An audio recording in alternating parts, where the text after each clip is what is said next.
नमस्कार, मैं हूं नंदलाल शर्मा और आप देख रहे हैं साझा भारत। इस समय हम हजारीबाग में हैं और गिरिडीह के बाद हजारीबाग पे हमारी लगातार नज़र है।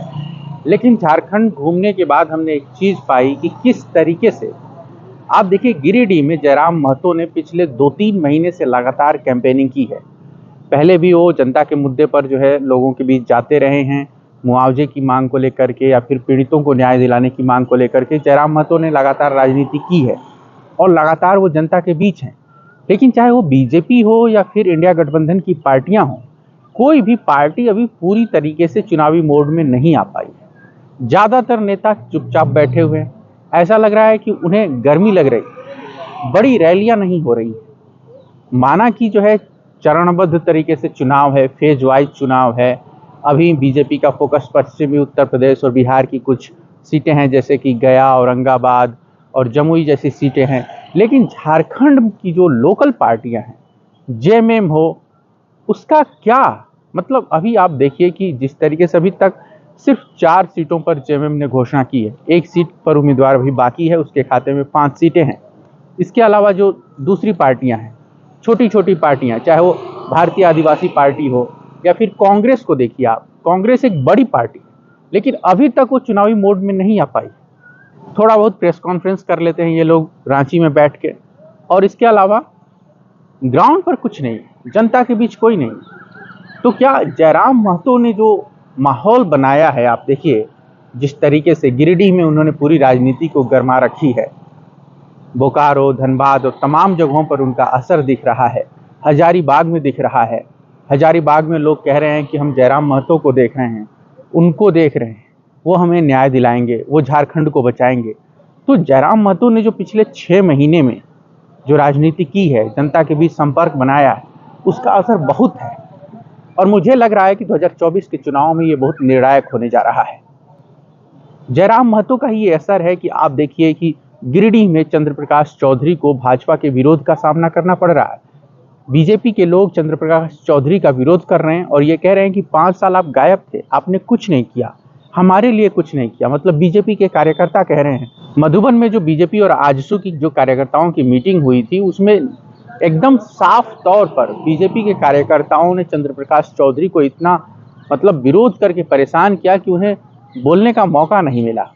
और अंत में जब वो बोले तो क्या बोले, बीजेपी के आगे सरेंडर कर दिए। बोले कि इस बार अगर जीते तो जो सांसद प्रतिनिधि होंगे उसमें 90% बीजेपी के कार्यकर्ता होंगे, बीजेपी के कार्यकर्ता होंगे और सिर्फ 10% आजसू के कार्यकर्ताओं को मौका मिलेगा।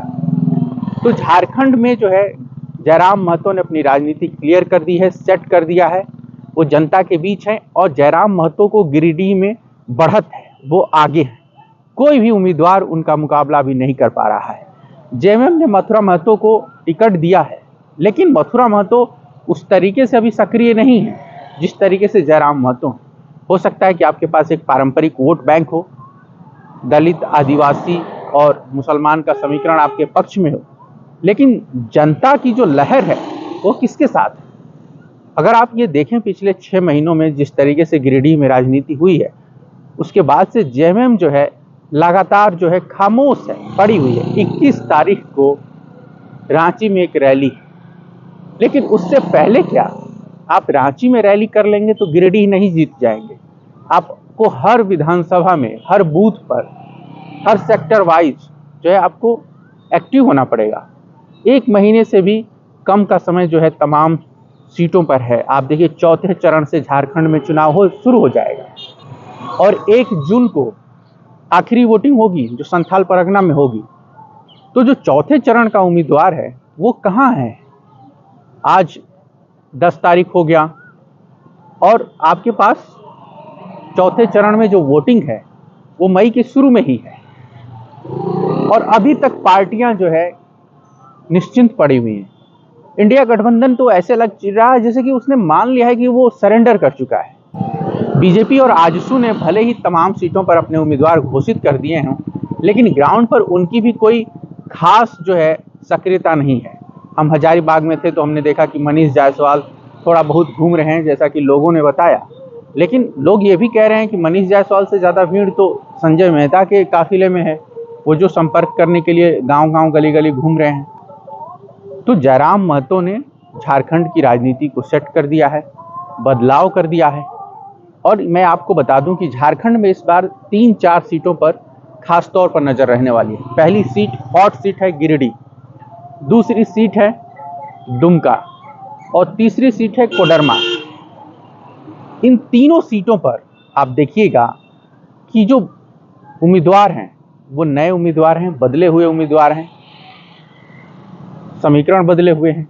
और इसके साथ ही जो चतरा की सीट है उस पर भी एक नया उम्मीदवार है, कालीचरण सिंह, जिनको बीजेपी ने उम्मीदवार बनाया है। तो राजनीति पूरी तरीके से अब तैयार है, लेकिन क्या नेता तैयार हैं? क्या उनकी तैयारी है? क्या वो झारखंड में चुनाव जीतने के लिए लड़ रहे हैं? चौथे चरण में जिन सीटों पर वोटिंग होगी उसका उम्मीदवार कितना सक्रिय है? उसके पक्ष में अभी तक कोई रैली क्यों नहीं हुई? क्या यहाँ पर जो पार्टी जेएमएम है, जिसको इंडिया गठबंधन की अगुवाई करनी है, आप उसको देखिए कि क्या वो 21 तारीख के बाद एक्टिव होगी? अगर एक्टिव होगी तो एक कैंडिडेट को चुनाव प्रचार के लिए कितना समय मिलेगा, और अगर मिलेगा तो क्या वो पूरी तरीके से जनता तक पहुंच पाएंगे? ये सारे बड़े सवाल हैं। लेकिन गिरिडीह में जयराम महतो ने जितनी मेहनत की है वो मेहनत साफ दिख रही है और अब उनके पास बढ़त है।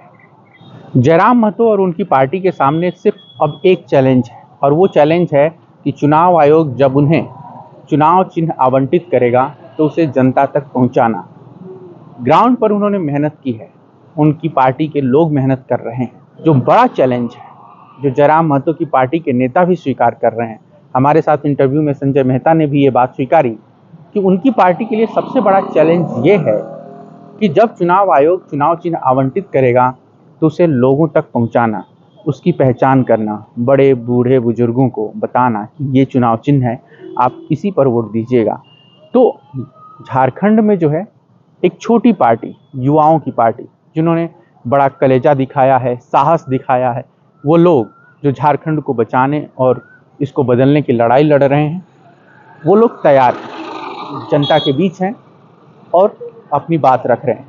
अब उनके सामने जो चैलेंज है वो अपने चुनाव चिन्ह को लेकर है, और जिसको वो ईमानदारी से स्वीकार भी कर रहे हैं। तो आने वाले वक्त में देखना होगा कि चाहे वो इंडिया गठबंधन हो या बीजेपी हो, कितनी जल्दी सक्रिय होते हैं, कब यहाँ बड़ी रैलियाँ होती हैं, कब यहाँ लोगों के बीच पहुँचते हैं। और इन सबको मिला करके देखना होगा कि राजनीति कब अपनी रफ्तार पकड़ती है। साझा भारत पर लोकसभा चुनाव की कवरेज लगातार जारी है। जुड़े रहिए, देखते रहिए। आप सबका शुक्रिया, नमस्कार, धन्यवाद।